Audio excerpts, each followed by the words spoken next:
Moisture की form में लगभग 400 ml के करीब पानी एक दिन में निकाल दें। तो हम लिख दें कि 400 ml per day we are losing water when we are breathing out। पानी में मॉइस्चर भी तो होता है, ठीक है जी, समझे आप बात। सो बॉडी फ्लूइड जो है, पानी जो है कैसे कैसे शरीर से लॉस हो रहा है वो हमने देखा।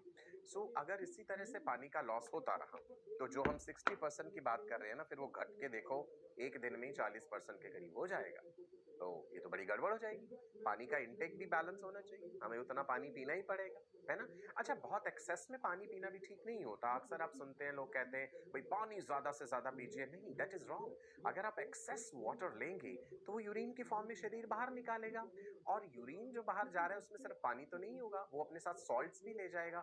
सोडियम लेवल डाउन हो जाता है, मेमोरी डिस्टर्ब होने लगेगी, नर्व फंक्शन डिस्टर्ब हो जाएगा, ठीक है।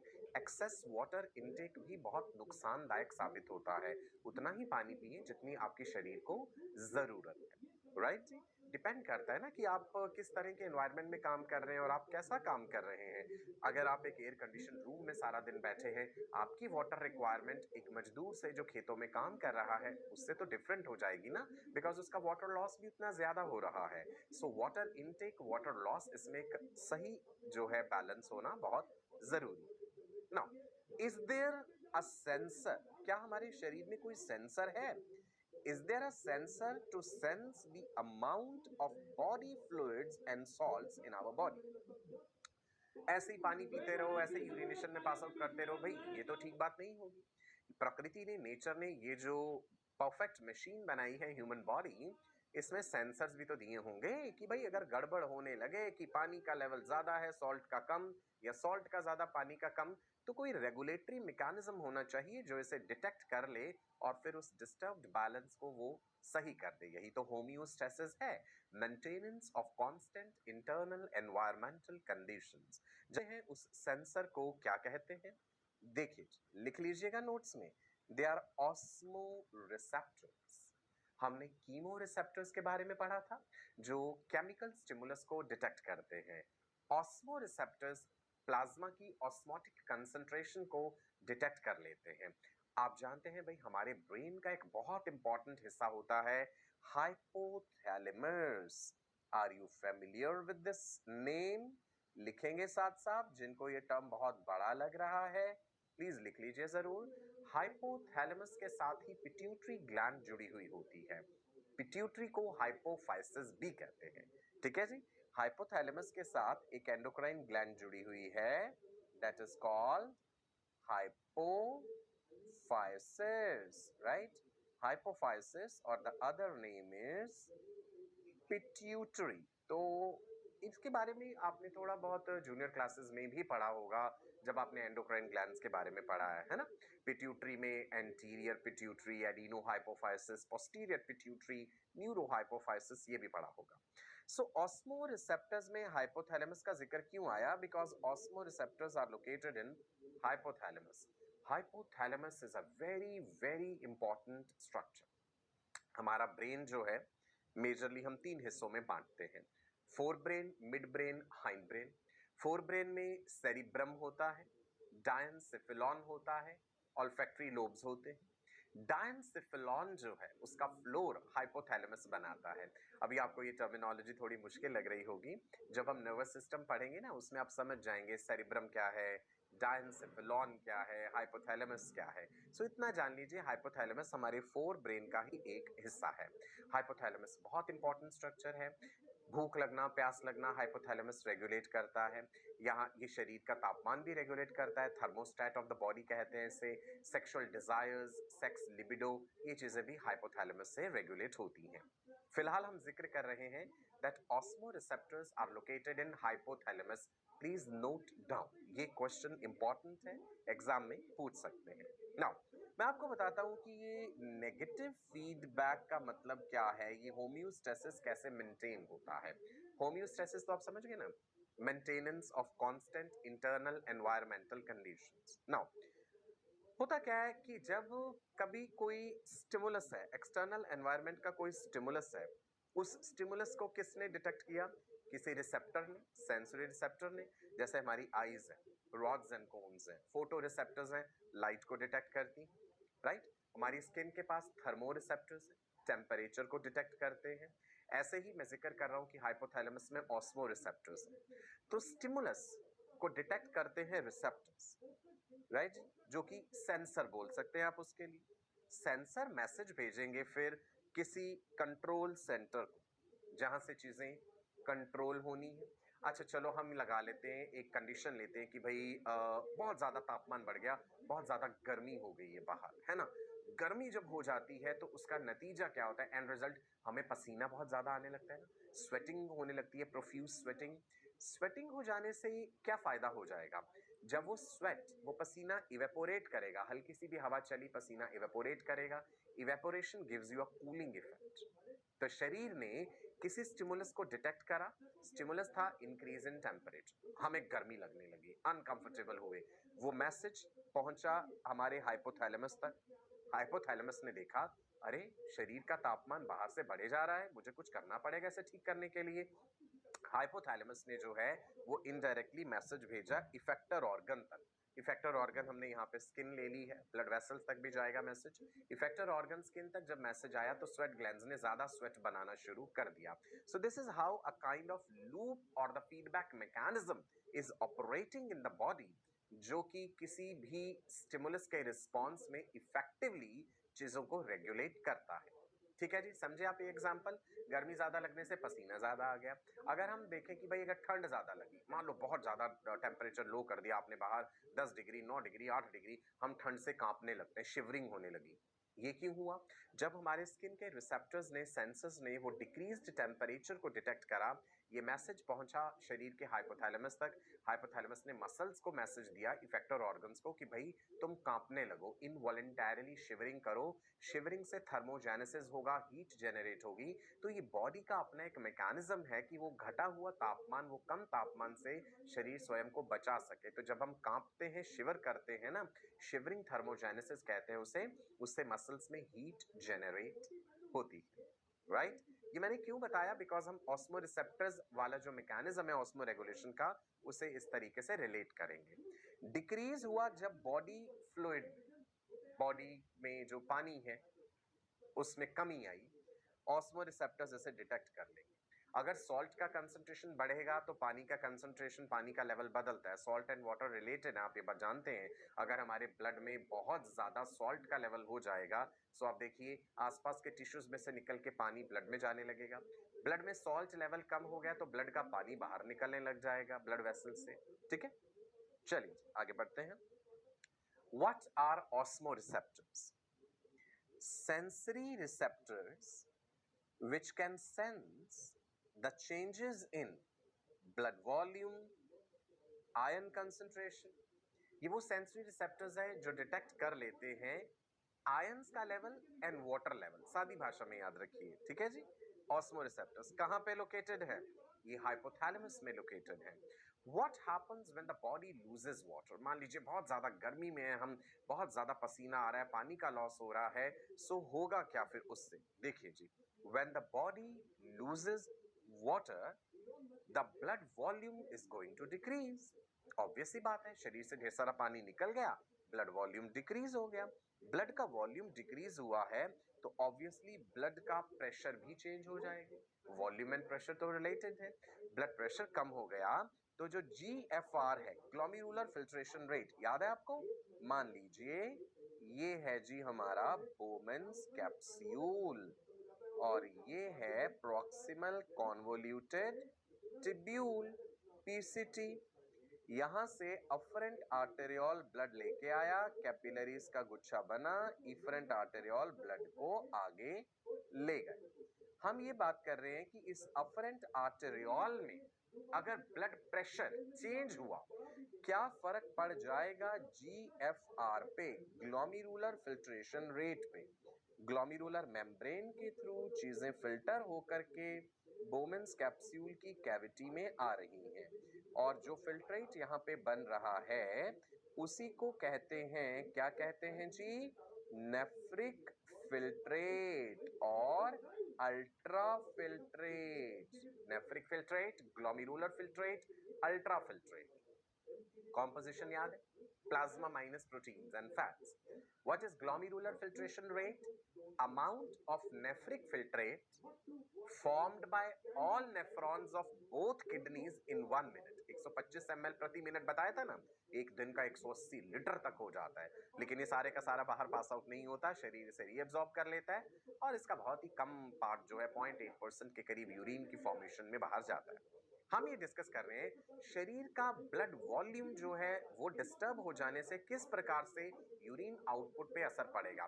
सादी भाषा में तो बात यही है भैया, अगर शरीर से पानी पसीने से बाहर ज्यादा निकल रहा है या पानी हमने कम पिया है तो यूरिन कैसा होना चाहिए? कंसंट्रेटेड होना चाहिए। यूरिन का वॉल्यूम भी कम हो जाना चाहिए, कम यूरिन बने, कम पानी लॉस हो और जो कम बने वो कंसंट्रेटेड भी हो, है ना? शरीर से पानी बचा करके रखना है ना, अगर लॉस ज्यादा हो रहा है तो राइट।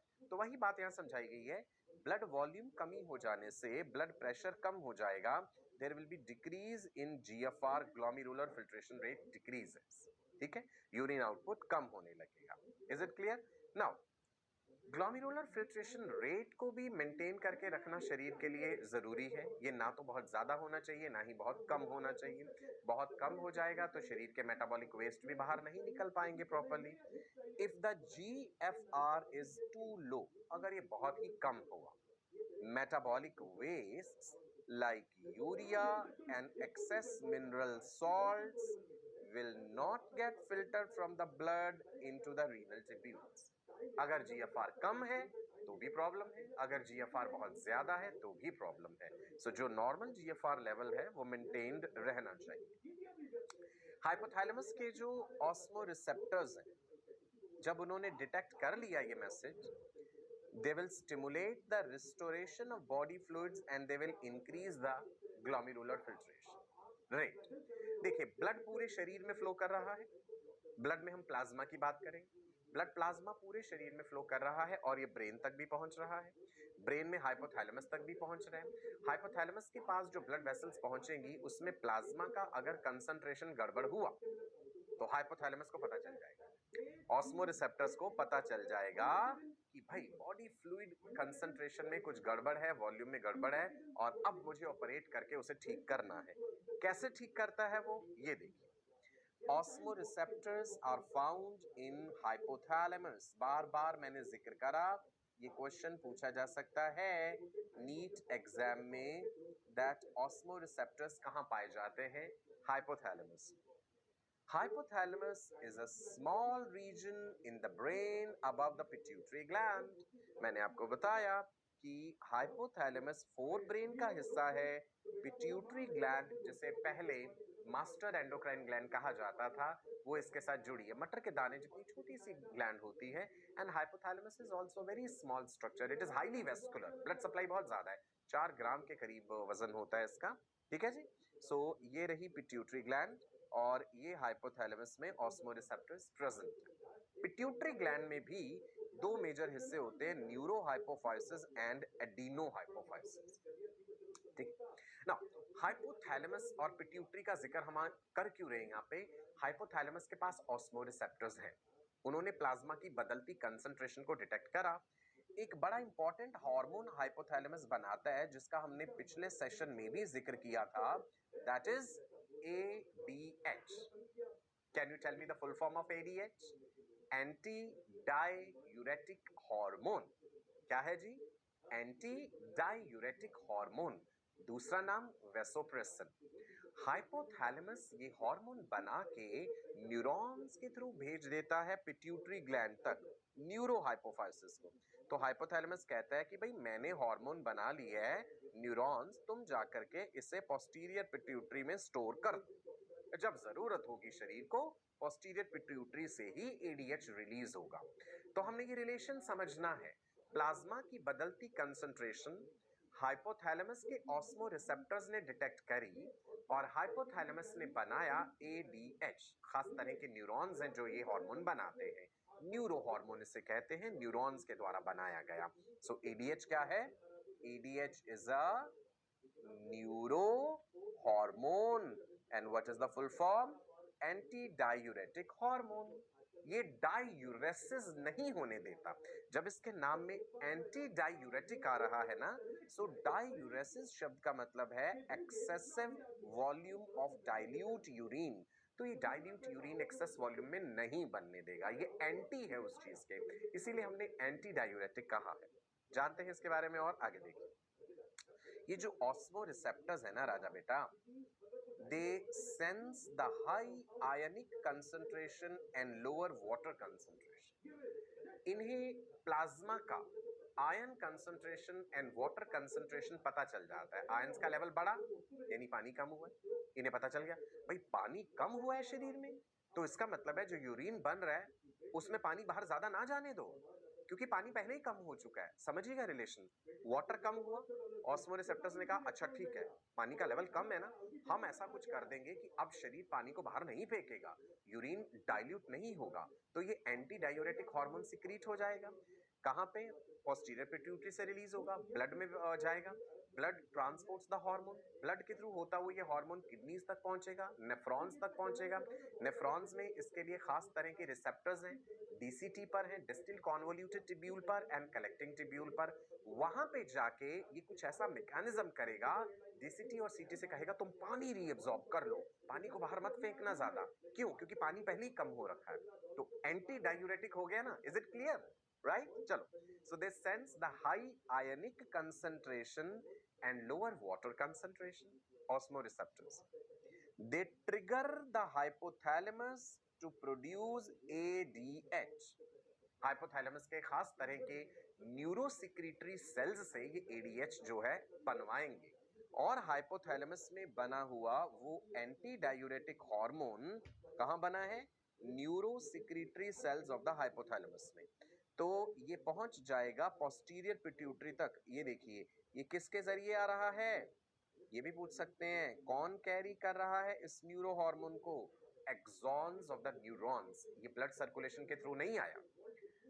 न्यूरो हार्मोन जो है एडीएच, जिसे हाइपोथैलेमस के न्यूरोसिक्रीटरी सेल्स ने बनाया, वो न्यूरॉन्स के एक्सॉन्स के थ्रू पहुंचा पोस्टीरियर पिट्यूटरी तक और यहाँ पे ये स्टोर्ड रहता है. ADH is stored in the posterior pituitary in the form of herring bodies. ADH is stored in posterior pituitary in the form of herring bodies. So what are herring bodies? अगर हमसे ये पूछा जाए, stored form of ADH, anti diuretic hormone का stored form. Clear है? Now ये रहा जी ADH. ADH का टारगेट क्या है? कहां जाके एक्ट करेगा? किडनी के ट्यूब्यूल्स पर. Right. ADH antidiuretic hormone is released through the neurohypophysis into the bloodstream. बना कहां पे? हाइपोथैलेमस. ट्रांसपोर्ट कैसे हुआ पोस्टीरियर पिट्यूटरी तक या न्यूरोहाइपोफाइसिस तक? एक्सॉन्स के थ्रू. स्टोर्ड किस फॉर्म में रहा? हैरिंग बॉडीज की फॉर्म में स्टोर्ड रहा. रिलीज कब हुआ? जब जरूरत है शरीर को, जब शरीर में पानी कम होने लगेगा, जब यूरिन को कंसंट्रेटेड करवाना है. राइट. पोस्टीरियर पिट्यूटरी से रिलीज होके ब्लड सर्कुलेशन में आ गए. चलो देखते हैं, समझते हैं mechanism. Decrease in body fluid. इन्हीं कारणों से बॉडी फ्लूइड वॉल्यूम कम हुआ. ऑस्मो रिसेप्टर्स ऑफ हाइपोथैलेमस ने इसे डिटेक्ट करा. तो हम यहाँ पे लिख सकते हैं कि ये वाली चीज जो है डिक्रीज होने वाली बात, it is detected by osmoreceptors. कहाँ पे प्रेजेंट है? Osmoreceptors are present in hypothalamus. Hypothalamus ने क्या करा? एडीएच का सिंथेसिस बढ़ा दिया और उसे पहुंचाया न्यूरो हाइपोफाइसिस तक, पोस्टीरियर पिट्यूटरी तक, और वहां से एडीएच रिलीज होने लगा ब्लड सर्कुलेशन में. और एडीएच पहुंचा नेफ्रॉन्स तक. नेफ्रॉन्स को कहा शरीर का पहले ही ब्लड वॉल्यूम कम हो रखा है भाई, ज्यादा पानी बाहर मत जाने दो यूरिन की फॉर्म में, एंटी डायूरेसिस वाली सिचुएशन करो, डायूरेसिस ना होने दो. Got it? That's why we call it antidiuretic hormone. Right. This ADH, anti-diuretic hormone, is also called vasopressin. Pitressin भी कहते हैं, vasopressin भी कहते हैं. Vaso word here is referring to blood vessels, right? Blood vessels को refer कर रहा है because इसका ना blood vessels पे एक pressing इफेक्ट भी होता है. ये vasoconstriction करता है. मैं लिख देता हूँ. Vasopressin क्यों कहा? It causes वेसो constriction, high dose में ये ब्लड वेसल्स को कंस्ट्रिक्ट कर देता है, ब्लड वेसल्स को छोटा करता है, कंस्ट्रिक्शन, इसीलिए वेसोप्रेसिन कहा है। ठीक है जी। एंटी डायूरेटिक का मतलब क्या है? एंटी मींस अपोजिंग, किसी चीज को अपोज कर रहा होगा। डायूरेसिस शब्द का मतलब है इंक्रीज्ड एक्सक्रीशन ऑफ वाटर। जब शरीर से large volume of dilute urine produce हो तो हम कहेंगे ये डायूरेसिस की सिचुएशन है। तो भाई एंटी डायूरेटिक हार्मोन ऐसा होने नहीं देता, वो यूरिन को कंसंट्रेटेड रहने देता है। सो फंक्शंस है, it prevents diuresis, it prevents excessive production of dilute urine, right, और ये ग्लोमेरुलर फिल्ट्रेशन रेट को बढ़ा रहा है। वेसोप्रेसिन इफेक्ट भी होता है इसका। क्लियर है जी? राइट नाउ अब देखते हैं और ज्यादा डिटेल में जाते हैं that how does this ADH restore the body fluids, कहां पे जाके एक्ट कर रहा है और क्या करे। याद कीजिए नेफ्रॉन की कलेक्टिंग डक्ट आपको याद है, अलग अलग सेगमेंट्स, चलो फिर से रिवाइज करते हैं। This is afferent arteriole, this is efferent arteriole, this network of blood capillaries is glomerulus, this cup shaped structure is Bowman's capsule, this duct is PCT and this duct is बोलिए DLOH, descending limb of loop of Fenley। अच्छा इस DLOH में भी ना thick segment, thin segment होती है, ऊपर वाला हिस्सा थोड़ा मोटा दिखाया है ना, नीचे वाला पतला दिखाया है, ये थिक एंड थिन सेगमेंट है, राइट जी। ये वाली सेगमेंट क्या है? This is ascending limb of loop of Fenley। What is this? Distal convoluted tubule। And what is this? Collecting duct। Collecting duct से पानी बाहर निकल रहा है ना। आपको याद है ALOH कॉन्टिन्यूसली कौन सी चीज बाहर फेंक रही है? Sodium and chloride ions. तो यहाँ पे मेडुला में एक कंसंट्रेटेड एनवायरनमेंट बन जाता है भाई, ढेर सारा सॉल्ट यहाँ पे इकट्ठा हुआ।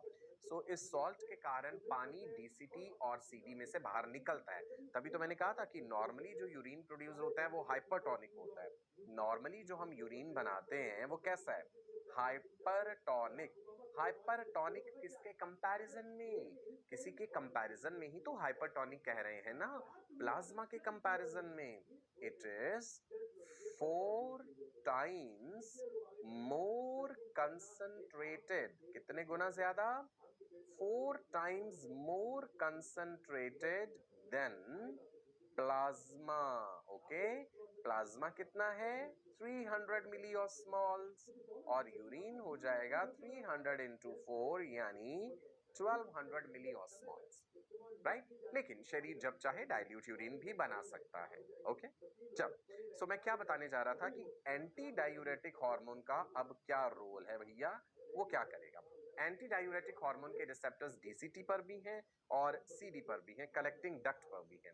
कलेक्टिंग डक्ट पे ज्यादा इंपॉर्टेंट रोल है, सो देखते हैं। कलेक्टिंग डक्ट को हमने यहाँ पे एनलार्ज्ड व्यू में आपके सामने दिखाया।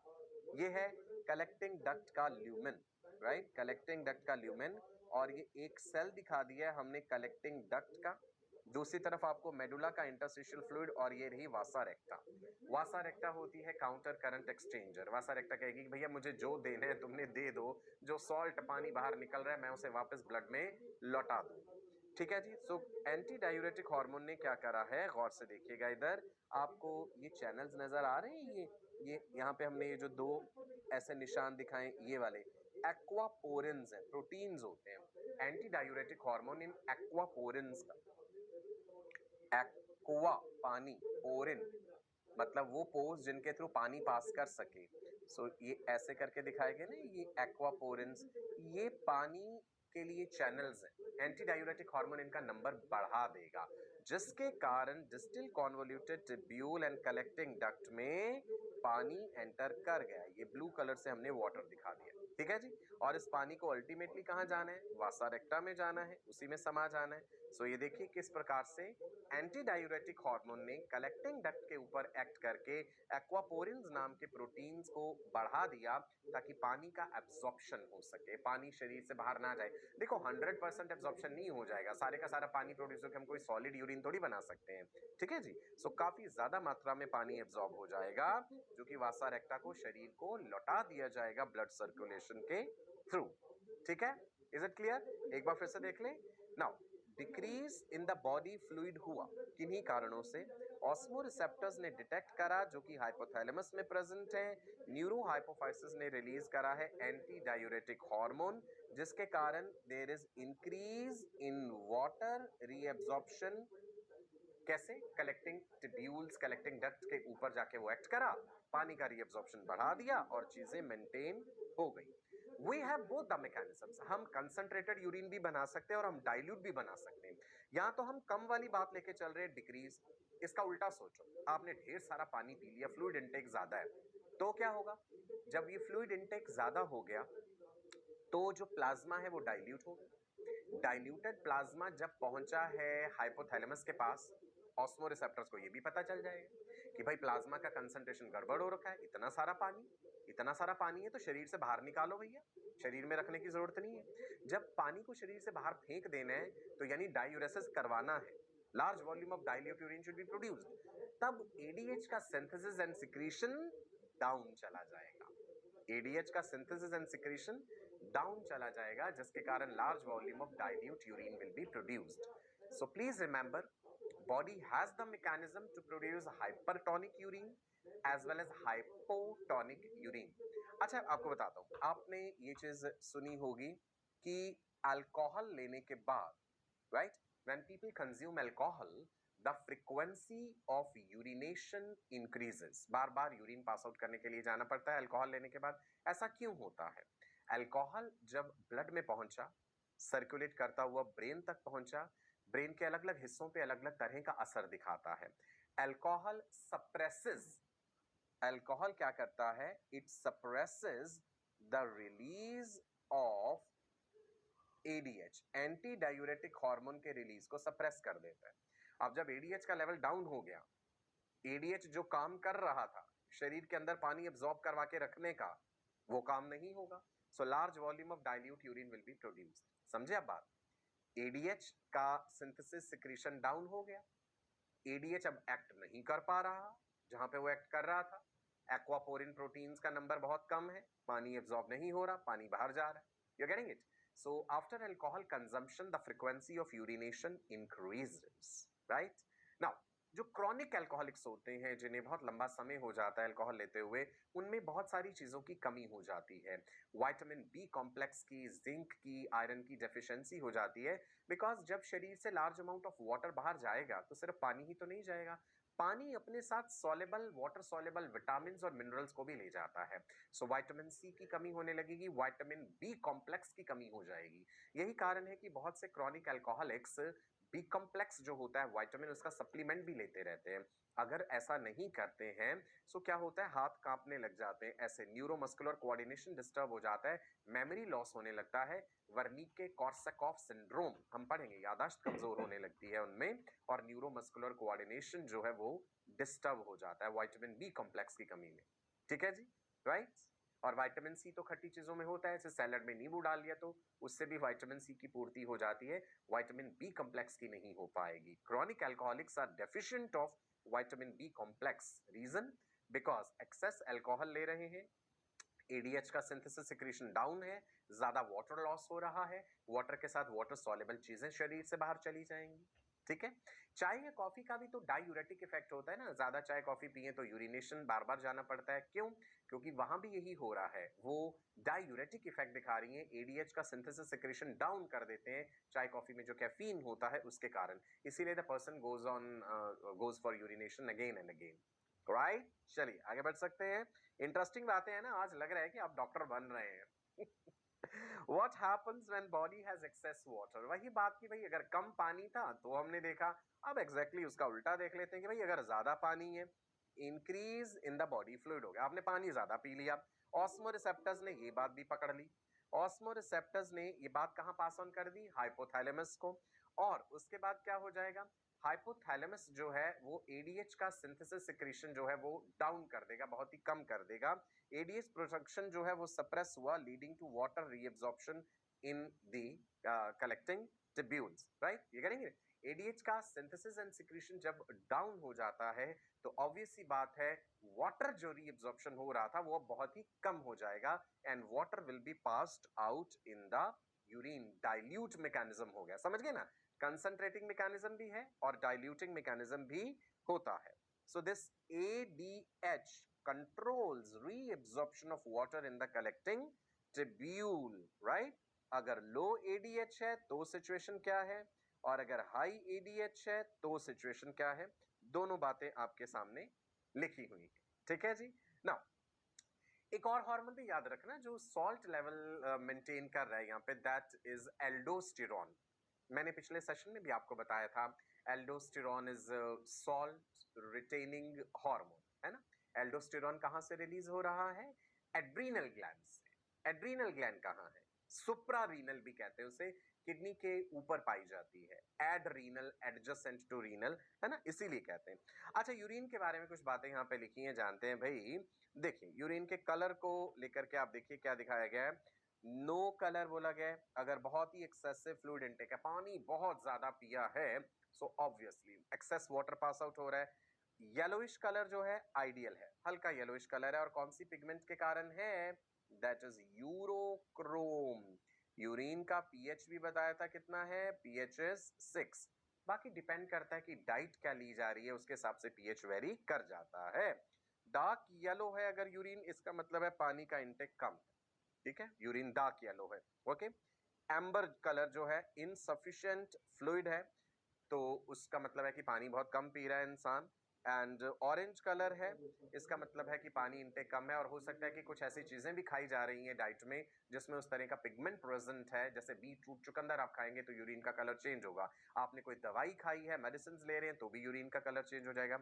यूरिन की जो पंजेंट स्मेल होती है ना, द पंजेंट ओडर जो है, that pungent smell of urine is because of conversion of urea into ammonia. होता क्या है कि एनवायरनमेंट में जो बैक्टीरिया है, जैसे टॉयलेट्स में, पब्लिक टॉयलेट्स में हम जाए तो बहुत गंदी स्मेल आती है ना, वो किस कारण से है? अमोनिया के कारण से है. यूरिन का जो यूरिया है उसे एनवायरनमेंट में प्रेजेंट बैक्टीरिया जो होते हैं ना, बैक्टीरिया के पास एक एंजाइम होता है यूरिएस. तो यूरिएस एंजाइम जो है बैक्टीरिया का, वो यूरिया को अमोनिया में बदलता है, जिसके कारण वो पंजेंट ओडर या वो बैड स्मेल होती है. Is it clear? Right. Urine के कुछ एबनॉर्मल कंपोनेंट्स भी हैं जो हम पढ़ेंगे आगे. नॉर्मली यूरिन में ग्लूकोज प्रेजेंट नहीं है. डायबिटीज के केस में यूरिन में ग्लूकोज हो सकता है, ग्लाइकोस यूरिया.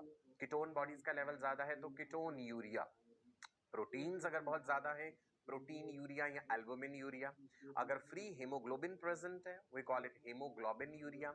ब्लड सेल्स अगर नजर आ जाएं किडनी डिजीज या इंजरी के कारण, तो हिमेट यूरिया. सो ये सब एबनॉर्मल कॉन्स्टिट्यूएंट्स हैं. ग्लूकोज का ज्यादा हो जाना, प्रोटीन्स का प्रेजेंट होना. तभी जब हम कभी बीमार होते हैं तो डॉक्टर्स यूरिन टेस्ट भी करवाते हैं ना, यूरिन रूटीन एंड माइक्रोस्कोपिक बोल देते हैं. वो इसलिए कि हमें पता चल पाए कि यूरिन की कंपोजिशन अगर एबनॉर्मल है, सो क्या डिजीज या डिसऑर्डर हो सकता है.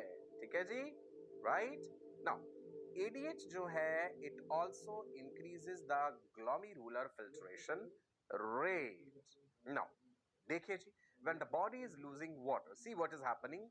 Decrease in body fluid, body का फ्लूइड लेवल वॉल्यूम डाउन हुआ, blood pressure decreases, GFR effect हुआ.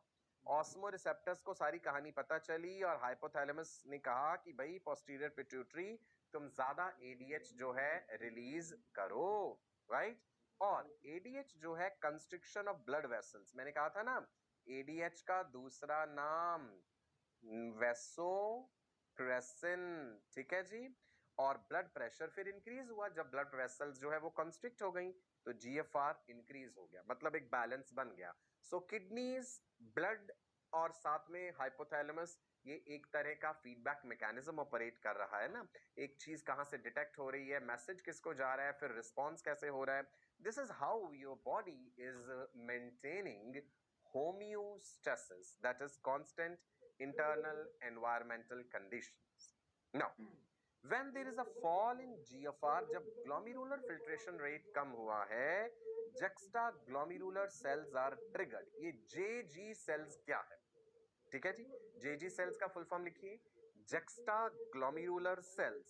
तो इस juxtaglomerular apparatus के बारे में हमने जानना है. ये हम अगले सेशन में डिटेल में जानेंगे. हम आपको हल्का सा आइडिया दे देते हैं अभी. जक्स्टा ग्लोमेरुलर मतलब ग्लोमेरुलस के जक्स्टा पोजीशन में उसके आसपास ही है ये सब. सो जे जी ए हमने कहा है शॉर्ट में, juxta glomerular apparatus. It is a sensitive region formed by cellular modifications. कहाँ कहाँ पे? DCT का रोल है इसमें, afferent arteriole का रोल. DCT is distal convoluted tubule. उसके सेल्स मॉडिफाई हो जाते हैं, मैकुला डेंसा सेल्स बना देते हैं. So what are macula densa cells? Modified cells of the late portion of DCT, जिसके का modified cells of the DCT जो कि chemoreceptors है. They are functioning as what? They are functioning as chemoreceptors. ये detect कर लेते हैं sodium का लेवल डाउन होना. जब सोडियम का लेवल डाउन होगा तो इनको पता चल जाएगा. Sodium level and water level related है, ये हम समझेंगे. अफरेंट आर्टेरियोल जो है वहां पे जो स्मूथ मसल सेल्स हैं वो मॉडिफाई हो जाते हैं और वो जेजी सेल्स बनाते हैं, जक्स्टा ग्लोमेरुलर सेल्स, जो कि रेनिन रिलीज करते हैं. याद कीजिए एक रेनिन हमने स्टमक में भी पढ़ा था, मिल्क प्रोटीन कैसीन की डाइजेशन के लिए, दैट वाज RENNIN रेनिन. सो वो वाला रेनिन जो हमने स्टमक में पढ़ा है और किडनी वाला रेनिन, ये दोनों अलग हैं, कंफ्यूज मत होइएगा. ठीक है जी. अब मैं आपको अगले सेशन में समझाऊंगा ये रेनिन, एंजियोटेंसिन एंड एल्डोस्टेरॉन का क्या रिलेशन है. राइट जी, रेनिन, एंजियोटेंसिन, एल्डोस्टेरॉन सिस्टम. तो जक्स्टा ग्लोमेरुलर apparatus जो है वो हम अगले सेशन में कंटिन्यू करेंगे. कुछ बातें और रह गई हैं वो जानेंगे. डिजीजेस एंड डिसऑर्डर्स के बारे में जानेंगे जो कि किडनीज से रिलेटेड है. तब तक के लिए मैं आपका अपना डॉक्टर सचिन कपूर आपसे विदा लेता हूं. आपको नमस्कार कहता हूं, ढेरों गुड विशेस देता हूं.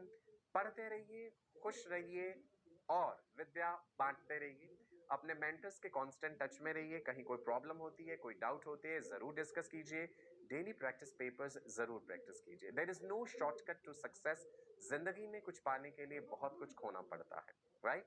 नमस्कार, bye bye, God bless you all, wish you all a very bright future.